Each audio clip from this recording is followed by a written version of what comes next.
ये लेख हमने ही लिखा, छापा और बंटवाया है।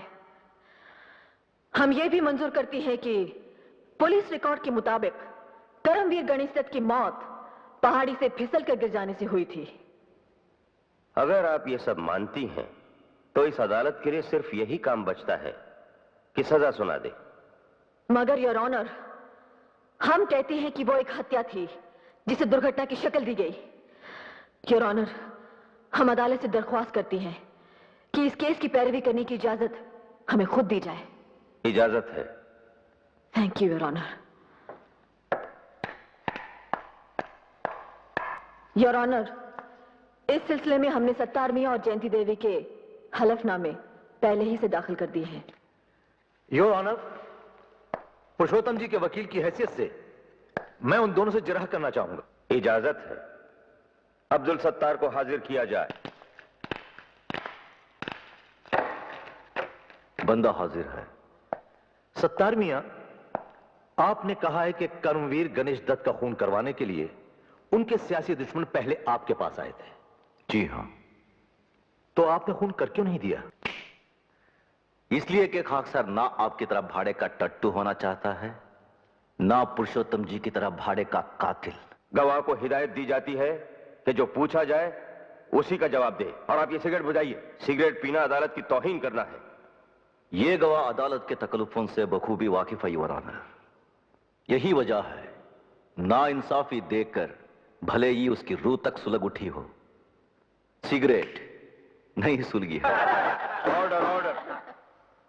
आपको खून करने से परहेज क्यों हुआ सत्तार मियां? क्या यह सच नहीं है कि आप पर एक अंधी और अनाथ बच्ची की इज्जत लूटकर उसे जिंदा जला देने के इल्जाम में मुकदमा चल रहा है? मुकदमे में मुल्जिम मुझे जरूर बनाए गए हैं वकील साहब, मगर मुजरिम आपके आका पुरुषोत्तम जी हैं। Objection sustain. अभी तो ऑब्जेक्शन हुआ ही नहीं था योर ऑनर। तो होना चाहिए था। मैं करने ही वाला था योर ऑनर। सत्तार मियां की गुस्ताखियां ही इस बात की गवाह हैं कि ये पुरुषोत्तम जी से चिड़े हुए हैं, और इसकी वजह यह है कि पुरुषोत्तम जी की पार्टी की भ्रष्टाचार विरोधी सरकार ने इनके खिलाफ बड़े पैमाने पर कानूनी कार्रवाई शुरू की है। पुरुषोत्तम से तो मैं इसलिए शुरू से चिड़ा हुआ हूं कि उसने हमारे घिरे हुए पेशे को सियासी ढंग से जोड़कर कुछ और भी गिरा दिया है। सत्तार मियां, जरा अदालत को यह बताएं कि इस समय आप पर कितने केस चले हुए हैं, और पहले कब कब किस किस जुर्म में क्या क्या सजा मिल चुकी है। और यह भी सुन लें कि अब आपको सिगरेट पीकर अदालत की तौहीन करने के जुर्म में भी सजा होने वाली है। हुजूर, मैंने लाइटर जलाया है, सिगरेट नहीं। Order order.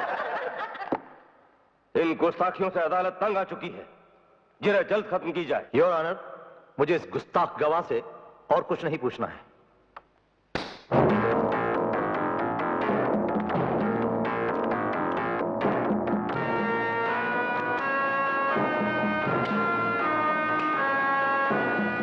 मुकदमा जीतने में अब कौन सी कसर रह गई है दानमल?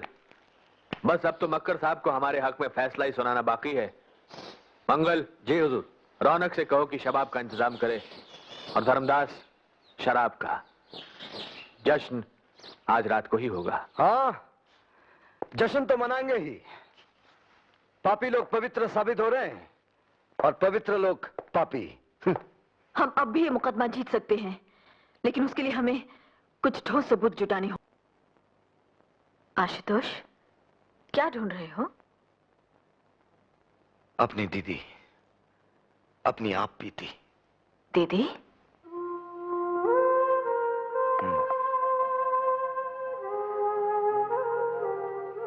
दीपाली दीदी, मेरी बड़ी बहन, जिन्होंने मुझे पाला पोसा, शहर के हॉस्टल में रखकर पढ़ाया लिखाया।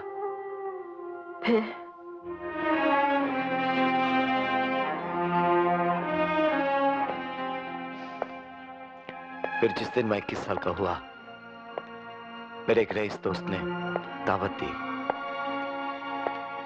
मैंने पहली बार शराब पी। दावत के बाद वो बोला, अरे अब यहाँ क्या धरा देखने को? उठ गया हुस्न का मेला। आओ अंदर चल। अबे कहाँ लेके जा रहा है? सुंदरता की सेज की ओर। जब हमारे कहने से तूने आज शराब पी ली है तो थोड़ा शबाब का मजा भी लूट ले। अरे नहीं, अरे नहीं। अरे ना तो लड़कियां करती है राजा। ये तो मुझसे नहीं होगा। अबे क्यों नहीं? ये देख 200 रुपए सवारी वाली गाड़ी मंगवाई है तेरा। अरे भाई अरे चलना। अरे यार मुझसे नहीं होगा यार। Good night. ये टाइट।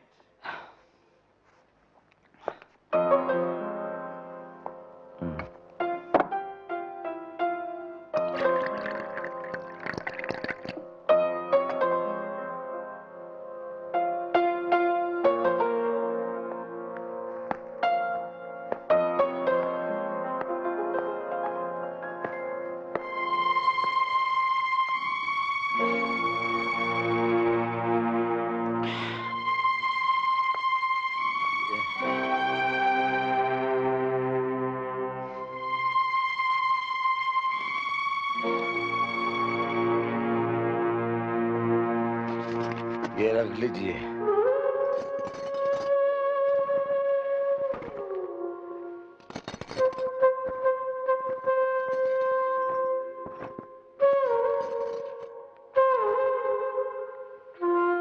शुक्रिया।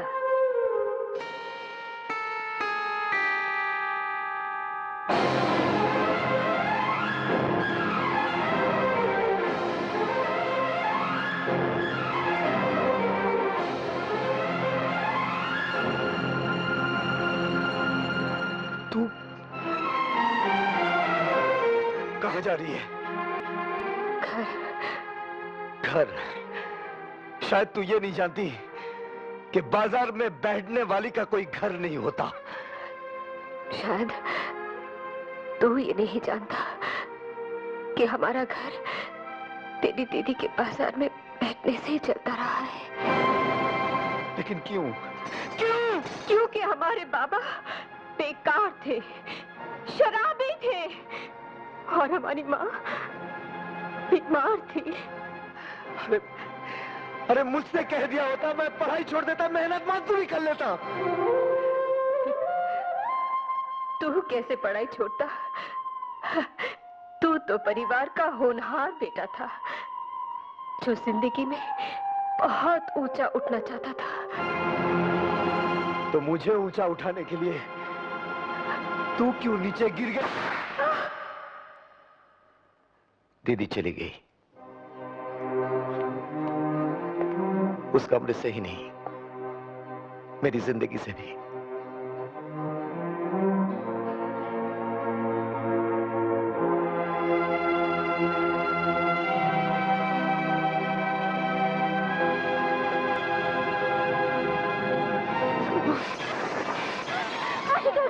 नहीं, ये तुम क्या कर रहे हो?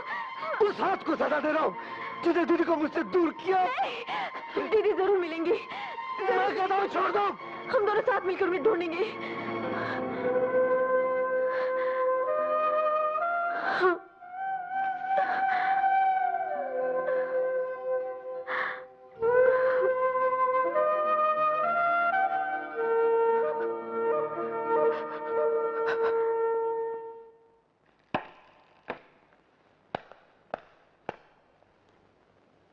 मैं गीता की सौगंध खाकर कहता हूं कि जो कुछ कहूंगा सच कहूंगा और सच के सिवा कुछ नहीं कहूंगा।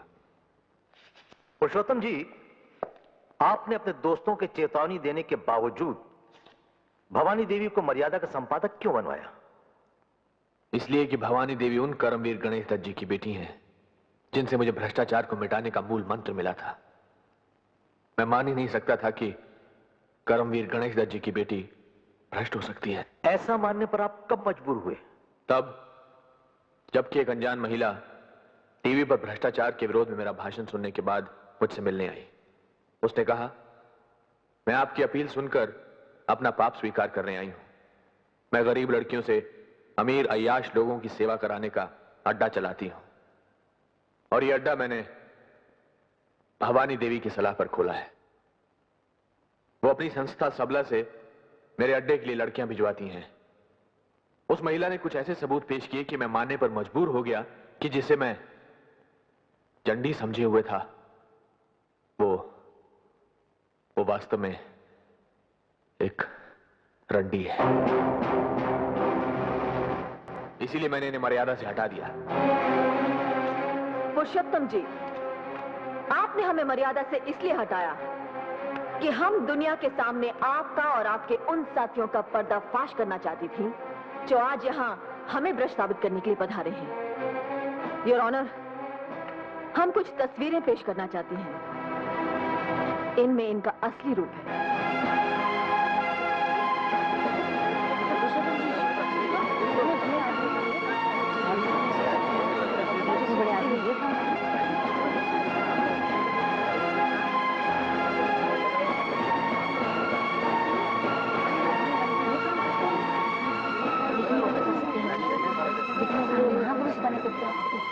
ऑर्डर।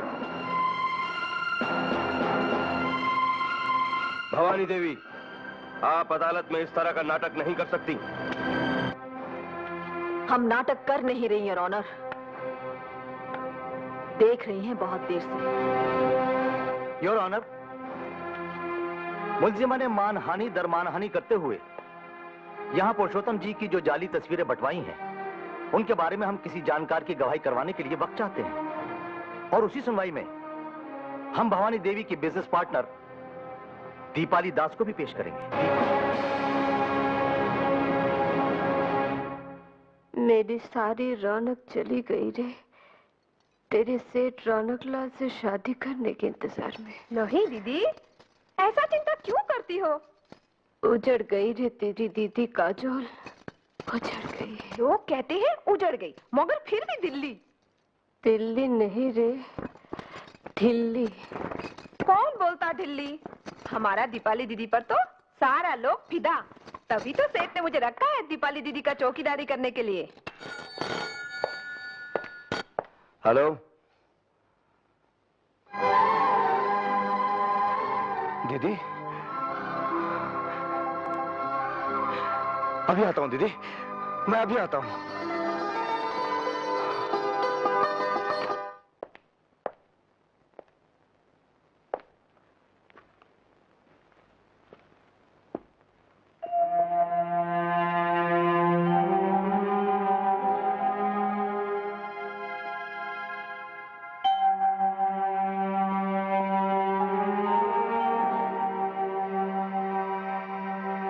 दीदी,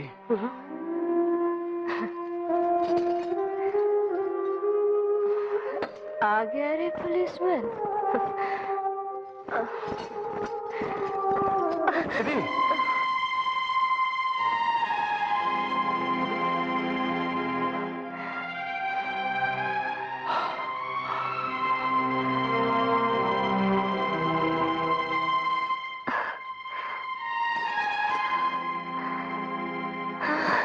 दीदी, चाटा खाकर भी नहीं सुधरी। दीदी बैठ जा। नहीं सुधरी रे।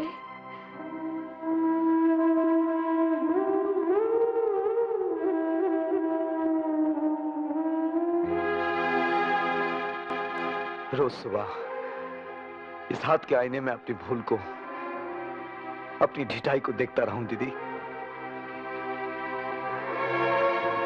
और भगवान से यही प्रार्थना करता रहा हूं कि आज मेरी दीदी से मुझे मिला दे, ताकि उससे मैं कह सकूं कि दीदी तोड़ दे इस अफगानी हाथ को जिसने तेरी कुर्बानी की कदर नहीं जानी। तोड़ दे दीदी, तोड़ दे इस हाथ को, तोड़ दे। दीदी तो मर गई रे, परसों पहले। यहाँ तो बेशर्मी। नहीं दीदी, दीदी तुम मरी नहीं, तुम मर भी नहीं सकती दीदी। इस ढीठ भाई को क्षमा किए बगैर, उसे उतनी ही सेवा करने का मौका दिए बगैर जितनी तूने उसकी की थी, तुम मर नहीं सकती दीदी, तुम मर नहीं सकती। सेठ साहब, सेठ साहब, सेठ साहब, मेम साहब फोन करके इंस्पेक्टर आशुतोष दास को बाड़ी में बुला लिया। वो तो उसका भाई। फोन करने का बाद सोने का बहाना करके मुझे छुट्टी दे दिए।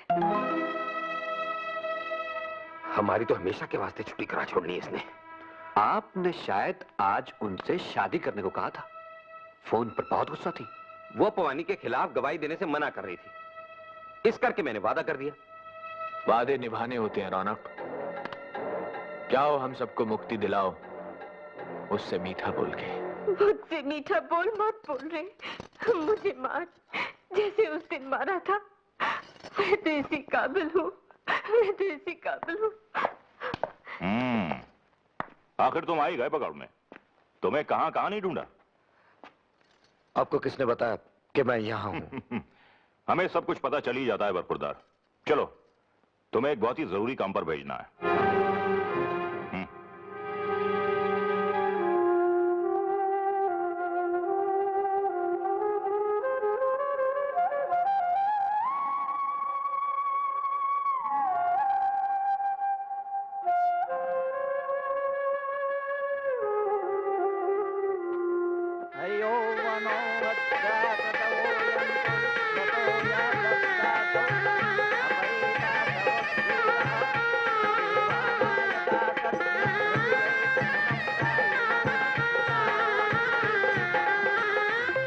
आज मेरे लिए बहुत खुशी का दिन रौनक। आज मुझे पति भी मिला और भाई भी। मैं भाई को कुछ कुछ बताती, लेकिन वो कुछ करेगा नहीं तुम्हारे खिलाफ, क्योंकि तुम उसके जामाई बाबू हो ना। ओए मेरे लिए भी कोई कम खुशी का दिन नहीं है ना दीपाली। मेरे को भी तो घरवाली और साला इकट्ठे मिल गए।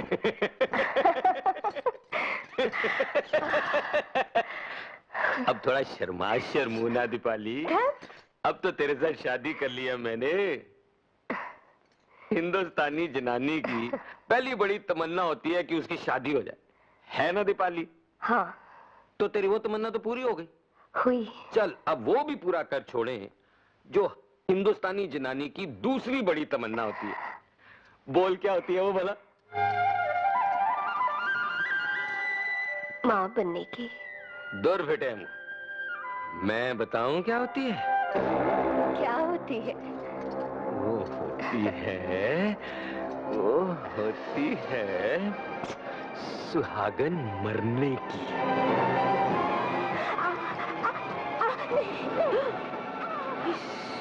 आंटी, आप तो सचमुच मार दिया मालकिन को। बकवास छोड़ और जिस तरह बताया था उस तरह फोन कर। जी हाँ, हम भवानी बोल रही हैं। मैं आशुतोष की बहन दीपाली।